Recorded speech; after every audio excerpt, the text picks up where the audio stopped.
to today's episode. We are going to read Federalist number 4. Ready, set, go. This is entitled The Same Subject Continued, which is what? Concerning the dangers from foreign influence and force. My last paper assigned several reasons why the safety of the people would be best secured by a union against the danger it may be exposed to by just causes of war given to other nations, and those reasons show that such causes would not only be more rarely given, but would also be more easily accommodated by a national government than either by state governments or the proposed confederacies.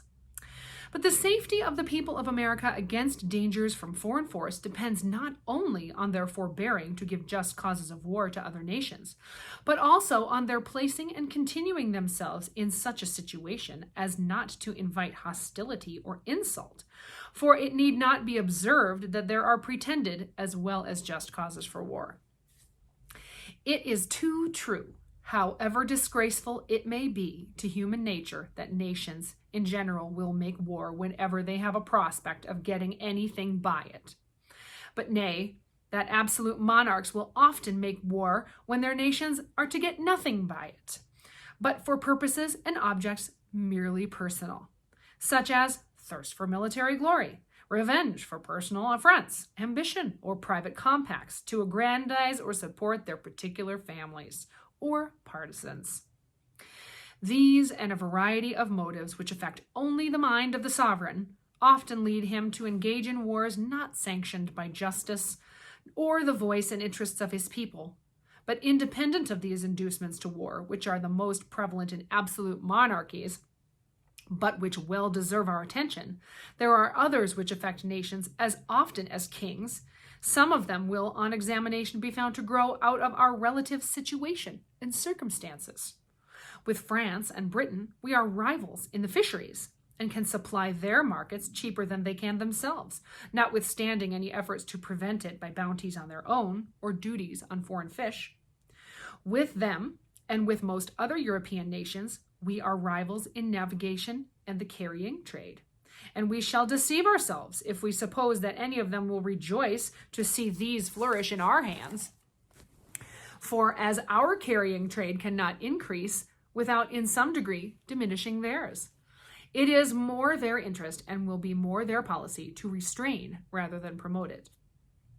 In the trade to China and India, we interfere with more than one nation, inasmuch as it enables us to partake in advantages which they had in a manner monopolized, and as we thereby supply ourselves with commodities which we used to purchase from them.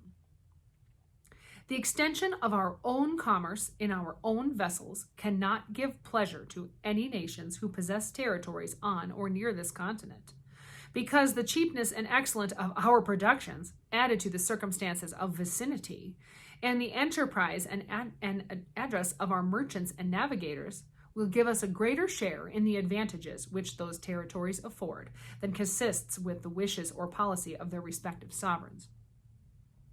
Spain thinks it convenient to shut the Mississippi against us on the one side, and Britain excludes us from the St. Lawrence on the other. Nor will either of them permit the other waters, which are between them and us, to become the means of mutual intercourse and traffic.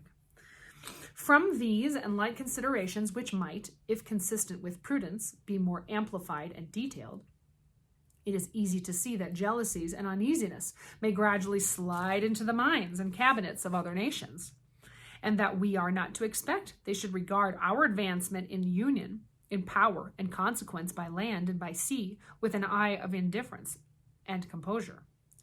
The people of America are aware that inducements to war may arise out of these circumstances, as well as from others not so obvious at present, and that whatever such inducements may find fit time and opportunity for operation, pretenses to color and justify them will not be wanting.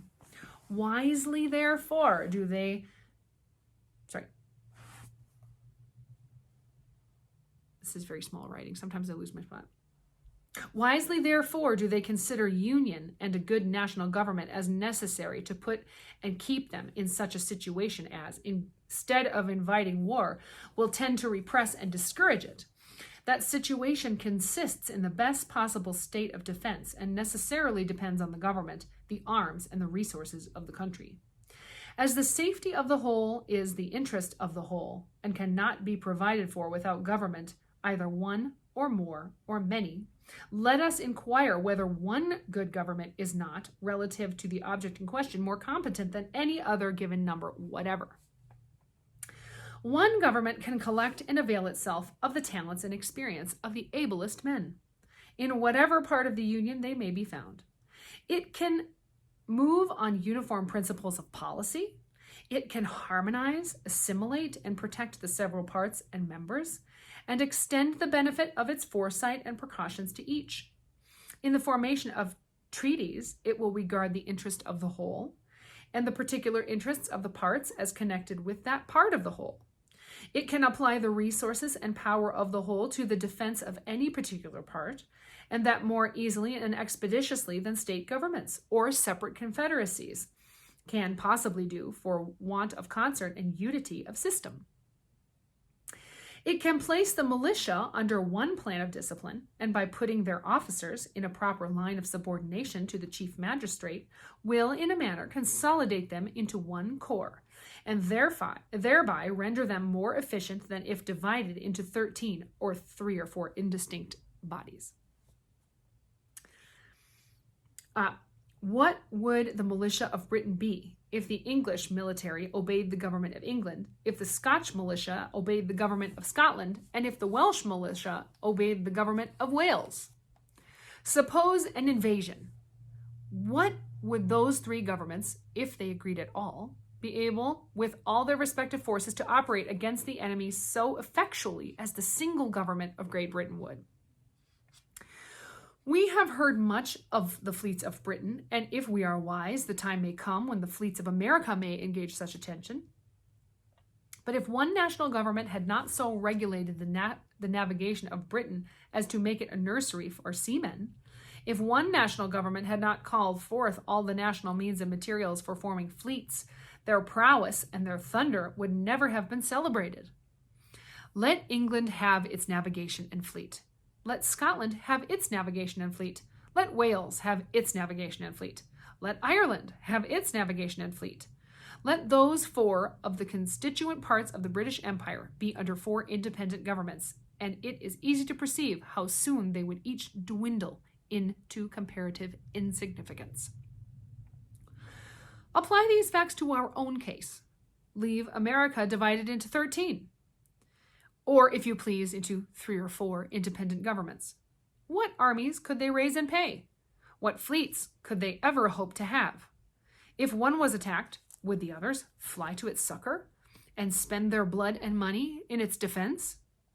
Would there be no danger of their being flattered into neutrality by specious promises, or seduced by too great fondness for peace to decline hazarding their tranquility and present safety for the sake of neighbors, of whom perhaps they have been jealous, and whose importance they are content to see diminished? Although such conduct would not be wise, it would nevertheless be natural. The history of the states of Greece and of other countries abounds with such instances, and it is not improbable that what has so often happened would, under similar circumstances, happen again. But admit that they might be willing to help the invaded state or confederacy. How and when and in what proportion shall aids of men and money be afforded?